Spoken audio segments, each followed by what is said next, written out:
संतों ने पूजा में, अनुष्ठान में, पाठ में हमें आपको सबको कुछ विधि बताई है ना। और उन छोटी छोटी सी विधियों को करते हुए हम आप सभी लोग भगवान की पूर्ण कृपा प्राप्त कर सकते हैं। और नित्य आप लोगों से हमारी कुछ ना कुछ चर्चा रहती है। अब आप लोग कितना ग्रहण करते हो ये आपके ऊपर है ना। कुछ लोग तो हमारे पास आए थे कि कथा में जो बताया था वो दोबारा बता दो, हम तो भूल गए। अब तुम भूल गए तो तुम्हारी मर्जी है ना। यहाँ से जब बताया जा रहा है तो बिल्कुल सावधानी से सुनना चाहिए। शिव महापुराण में भगवान शंकर की पूजा का पूरा विधान बड़े सुंदर भाव से सूत जी महाराज ने कहा। और केवल शिव पूजा ही नहीं, अन्य किसी भी देव की पूजा करें तो किस देव पर क्या चढ़ाया जाता है ये हमारे संतों ने बताया। जब आप पुष्प चढ़ाते हो, ऐसी कोई पूजा नहीं है, किसी देव की पूजा नहीं है जिसमें पुष्प ना चढ़ते हो, है ना। पुष्प तो हर देव पर चढ़ते हैं, लेकिन उसमें भी थोड़ी सी सावधानी की ज़रूरत है। हस्ते घृतानि पुष्पाणि ताम्र पात्रे च चंदनम। हमारे संतों ने कहा ये नित्य की विधि है। नित्य आप पूजा पाठ करते हो, अपने घर में करो या मंदिर में करो, शिवालय में करो, कहीं करो, लेकिन ध्यान से सुनना। आप बासी पुष्प भगवान पे चढ़ाएंगे तो पुण्य की बजाय पाप मिलेगा। कभी भी भगवान पर बासी पुष्प नहीं चढ़ाने चाहिए, ताजी पुष्प चढ़ाओ। माली के घर में रखा हुआ पुष्प बासी नहीं माना जाता। तुलसी बासी नहीं मानी जाती। तुलसी अगर एक दिन पहले की भी रखी हो तो उसको बासी नहीं कहते।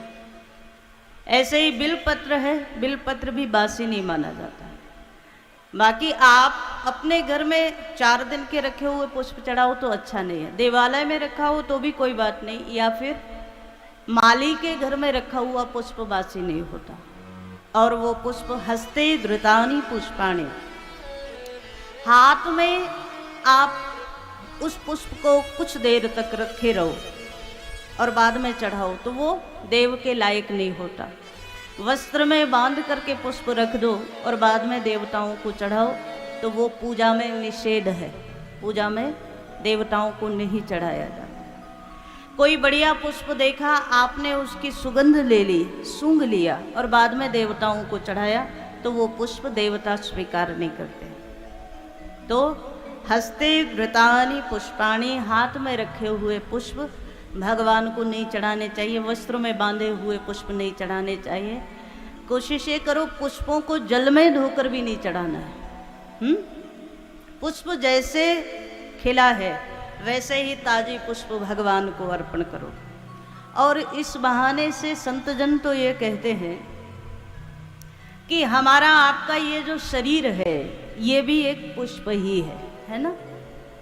अच्छा, बड़ी विडंबना ये है, बचपन में यदि बच्चे किसी के घर में ऐसा हो जाए, कोई बच्चा ध्यानस्थ होकर बैठ जाए, आधा घंटा भजन करता रहे, पूजा करता रहे, मंदिर ज़्यादा जाए, सत्संग ज़्यादा जाए तो घर वालों को चिंता हो जाती है ये बड़ा होकर के बाबा ही ना बन जाए, है ना।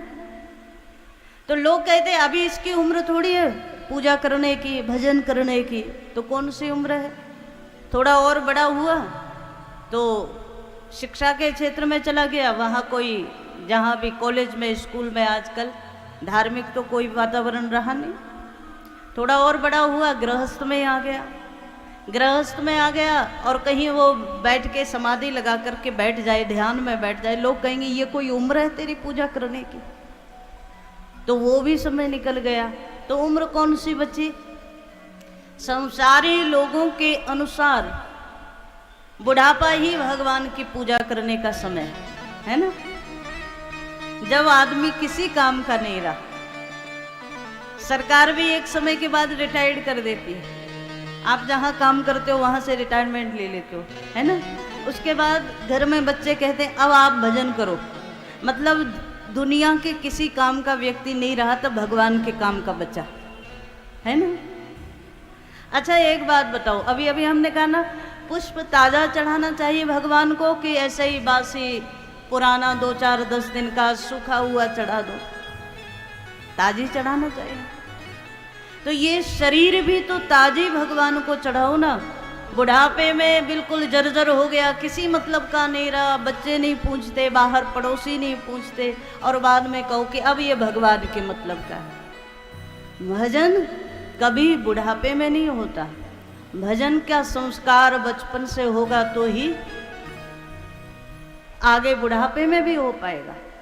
यदि भजन का संस्कार नहीं होगा, धर्म का संस्कार नहीं होगा, पूजा का संस्कार नहीं होगा, दान का संस्कार नहीं होगा, तो आगे आप सोचो बुढ़ापे में भी नहीं होने वाला। बुढ़ापे में तो और समस्या है महाराज। अच्छा, तीर्थ यात्रा करनी हो तो कब करें? बुढ़ापे में 4 लोग पकड़ करके और खटिया से और 4 कदम चलवाते तो वो तीर्थ यात्रा होगी? दान होगा? धर्म होगा? कहाँ महाराज, फिर कुछ नहीं होगा। जब तक शरीर स्वस्थ है, ये पुष्प, शरीर रूपी पुष्प जब तक खिला हुआ है, ताजा है बिल्कुल, तब तक ही ये सब कर लो। बाकी बाद में पता नहीं क्या होने वाला है और क्या नहीं। श्री सूत जी महाराज यहाँ शिव महापुराण में बड़े सुंदर भाव से कहते हैं, नित्य कर्म में भी ये दर्शन आता है कि भगवान को पुष्प चढ़ाओ तो ताजी पुष्प चढ़ाओ। केतकी का पुष्प भगवान शंकर को कभी पूजा में नहीं चढ़ाना चाहिए। तुलसी गणेश जी को कभी पूजा में नहीं चढ़ानी चाहिए। गणेश जी की पूजा करो तो तुलसी वर्जित है।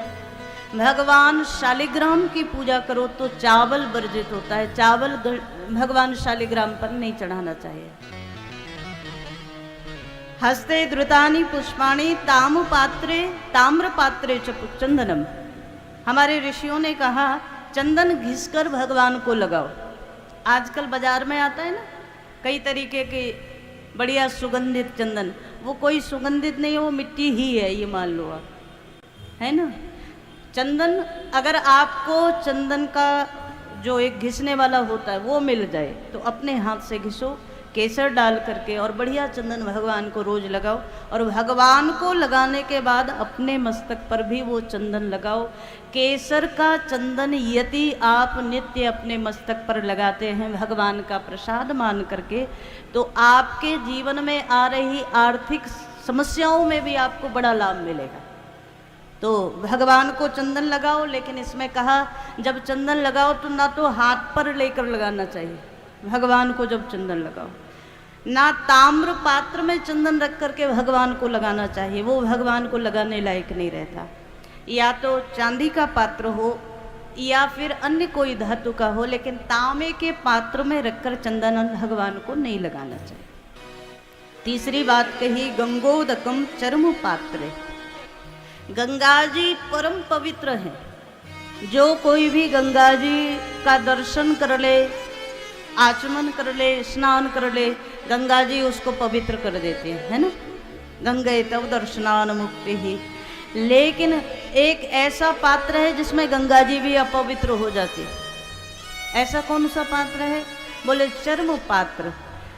चर्म का बना हुआ, खाल का बना हुआ जो कई पात्र होते हैं ना ऐसे, हाँ, उसमें गंगा जल भी डालोगे तो वो जल भी अपवित्र हो जाता है। वो गंगा जल भी ना देव पूजा के लिए उपयोग करना चाहिए, ना ही अपने लिए कभी उपयोग करना चाहिए, है ना।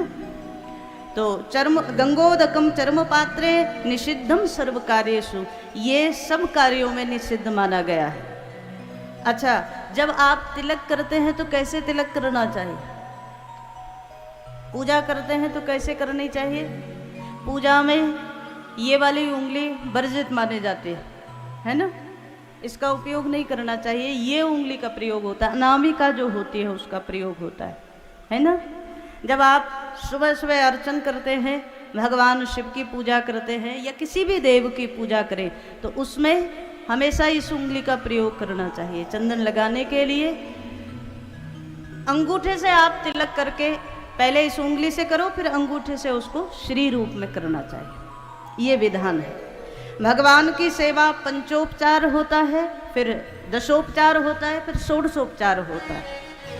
पंचोपचार में गंध, पुष्प, धूप, दीप और नैवेद्य, अगर घर में ज़्यादा कुछ नहीं कर सकते हो तो पंचोपचार पूजा तो सबको करनी चाहिए, है ना।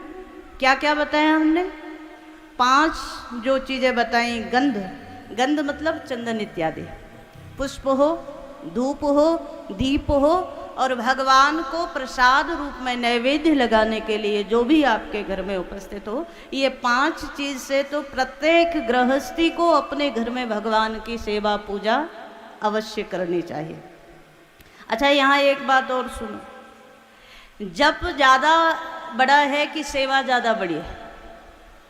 हम वैष्णवों में तो भगवान की पूजा शब्द नहीं कहते, सेवा शब्द कहते, भगवान की सेवा करना, है ना।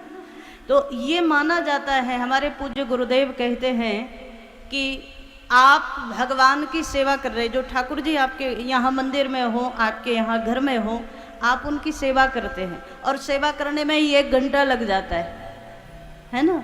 अब आप कहो कि कब बैठें, कब ध्यान करें, कब भजन करें, इतना समय ही नहीं होता, पर बाद में घर गृहस्थी का सब काम करना पड़ता है, तो क्या करें। कई लोग ऐसे में जाप करने के लिए या तो ध्यान करने के लिए या अन्य कोई जो अपना पाठ पूजा करने के लिए भगवान की सेवा को ऐसे ही टाल देते हैं, है ना। 8 दिन में एक बार स्नान करा दिया, कभी चंदन लगाया, कभी नहीं लगाया, कभी लगाया तो पता चला माथे के बजाय भगवान की आंख में ही लग गया, कोई फर्क नहीं पड़ रहा। वस्त्र पहनाए तो अस्त व्यस्त पहना दिए, है ना। ऐसे जो भगवान की सेवा करते हैं और बाद में आप कहो कि हम तो शिव महापुराण का पाठ करते हैं, रोज पढ़ते हैं, तो महाराज सेवा का ज़्यादा महत्व है। सभी पाठ से, जप से सेवा का महत्व ज़्यादा है। आपके घर में जो भी ठाकुर जी हों, जिनको भी आप इष्ट रूप में मानते हों, उन्हें बढ़िया से स्नान कराओ, बढ़िया वस्त्र पहनाओ, बढ़िया भोग लगाओ, बढ़िया भगवान की आरती सेवा करो, वो ज़्यादा महत्वपूर्ण है। और एक बात, पंचोपचार कई लोग पूजन करते हैं, दशोपचार कई लोग पूजन करते हैं। दशोपचार में पाद्य, अर्घ्य, आचमन, स्नान, वस्त्र, गंध, पुष्प, धूप, दीप और नैवेद्य, ये 10 चीजें होती हैं। 5 तो हमने पहले बताई ना आपको, कौन कौन सी। माताएं बड़े गौर से सुन रही है ना, क्योंकि करना भी इन्हीं को है, ये तो कुछ करने वाले नहीं, करना भी माताओं को ही है। तो माताएं बड़ी गौर से सुन रही हैं। पंचोपचार में गंध, पुष्प, धूप, दीप और नैवेद्य, भोग, तो 5 चीजें तो ये, और 5 और बड़ी तो दशोपचार हो गया पूजा। तो 5 चीजें कौन सी? पाद्य, अर्घ्य, आचमन, स्नान और वस्त्र, ये 5 चीजें और बढ़ा दी ना। पाद्य अर्घ्य क्या होता है? पहले हमारे यहाँ कोई अतिथि आता था, सावधानी से सुनना, जब हमारे यहाँ कोई अतिथि आता था, आज भी कई क्षेत्रों में ये व्यवस्था है कि कोई घर में अतिथि आए तो उसके चरण धुलाए जाते थे, उसके हाथ धुलाए जाते थे, पाद्य अर्घ्य आचमन कराया जाता है, जल जो पिलाते हैं हम, घर में कोई आए तो उसको जल पिलाया जाता है। तो ऐसे ही भगवान को पहले चरण धुलाओ, भगवान के हाथ धुलाओ, फिर आचमन कराओ, स्नान कराओ और उसके बाद में भगवान को वस्त्र पहनाओ। ये 5 चीजें और इसमें जुड़ी, तो ये हो गया भगवान का दशोपचार पूजन, है ना। षोडशोपचार में कुछ चीजें और जुड़ जाती हैं, जैसे पाद्य, अर्घ्य, आचमन, स्नान, वस्त्र, इतना तो बताया ना। इसके बाद आभूषण भगवान को समर्पित करना, आभूषण पहनाना, गंध, अक्षत, चावल भगवान को अर्पण करना, और धूप, दीप, नैवेद्य, तांबुल, तांबुल कहते पान का पत्ता जो भगवान को चढ़ाया जाता है, वो तांबुल हो गया, दक्षिणा हो गया, और नमस्कार, प्रणाम, ये सब मिलाकर 16 हो जाते हैं। तो ये 16 भगवान को 16 प्रकार से भगवान की नित्य पूजा, नित्य सेवा जो करता है, भगवान की पूर्ण कृपा उसके परिवार पर, उसके जीवन पर बनी रहती है।